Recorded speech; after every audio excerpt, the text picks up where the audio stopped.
High বন্ধুরা, মনে হয় আমার ভিডিও তোমাদের ভালো লাগে না।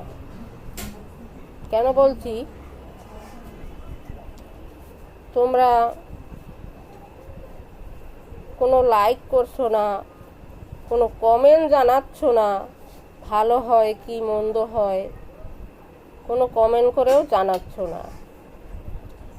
খুব আশা করে তোমাদের কাছ থেকে একটা কমেন্টের আশা করছিলাম, কিংবা একটা লাইকের আশা করছিলাম। তোমরা কোনো কিছুই করছো না। তাহলে আমার মনে হয় আমি আখ ভেবে যে আখ খাচ্ছি,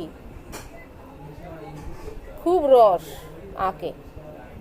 আখ ভেবে মনে হচ্ছে আমি শুকনো বাঁশি বাজছি, কারণ শুকনো বাঁশে তো কোনো রস থাকে না। কেমন, তাই কি না? কমেন্টে জানাবে।